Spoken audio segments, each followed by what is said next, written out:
Hi, nakakita ka na ba ng penitence? Ano yun? Actually, yung penitence would be a person who is uh, remorse, with remorse and remorseful, in contrition, kumbaga ganon talagang nagkakaroon siya ng pagtitika at pagsisisi. Alam niyo ba yon? That would be penitence. Penitence is the would even be the feeling of uh, knowing that the forgiveness is not deserved. But, yan. But, yeah, the grace of God would say na, yeah, tatanggapin pa rin natin yung pagpapatawad ng Diyos. Diba? Hi, Brother Eng, sa ating one-word encounter, and let's talk about that. Penitence. Diba? Yung penitence, yun yung pong sitwasyon natin bilang mga makasalanan, ikaw at ako, o ako lang ba, ikaw hindi. Tayo pong mga makasalanan, we would like to call ourselves that.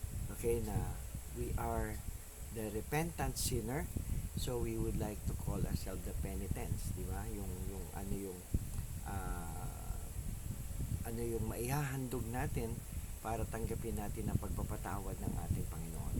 Na tila bagang yung kung mapapansin niyo lalo na during the Holy Week or na during the season of Lent na kung tawagin ay mga hindi po penitents kundi flagellants, yan yung mga nagtitika, nagsisisi, and because of that they've got to hurt themselves. Meron pa nga iba nagpapapako, penitent din yun, di ba? Nagpapapako, ganun bale. So yun parang in their desire to be forgiven, yan ganun klase.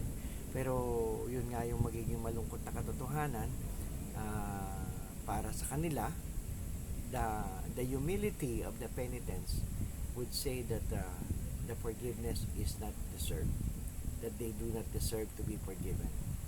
But ito naman yung panglalaban natin, or paglalaban ba, or pangangatwiran natin, that the grace of God abound and the mercy of God is so big, okay, that he can really forgive.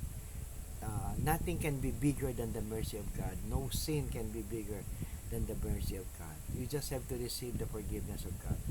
Because as far as God is concerned, you are loved. You are valuable.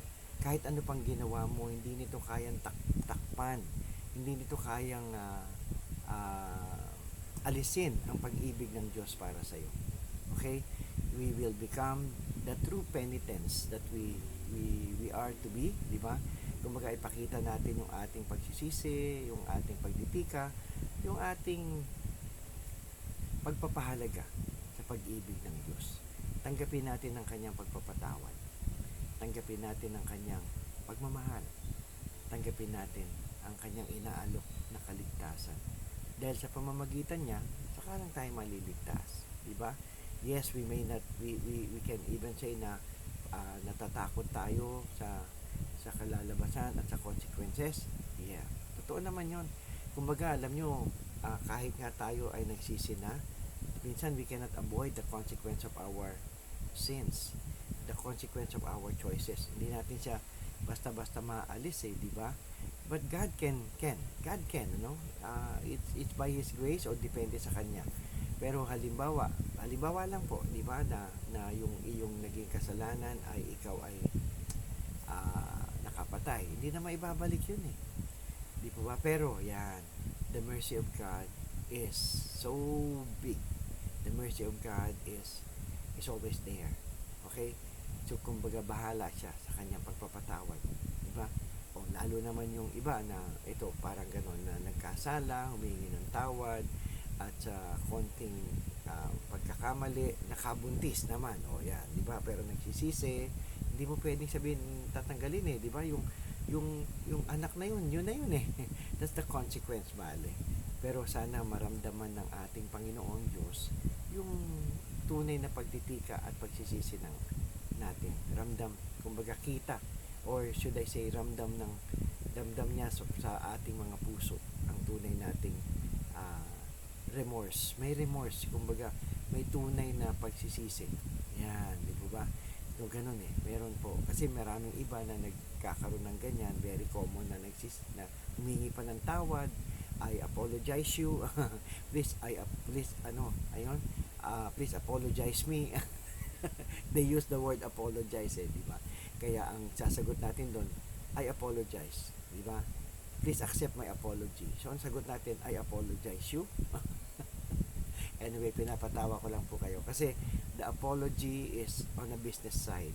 Yan, parang hindi ko alam kung sa relasyon dapat din gamitin yung apology. Pero alam ko lang po sa mga relasyon sa Panginoon, ang kailangan pong gamitin forgiveness. Kasi yun naman pong term na ginagamit ng ating Panginoon. So I want you to know that God has forgiven you. I want you to receive the forgiveness and be whole and be well and be restored and be empowered. Yes, and come on, let's pray in the name of the Father, the Son, and the Holy Spirit. Amen. Lord, thank you. Thank you for that love. Thank you for your gift of forgiveness. I receive that, O Lord God.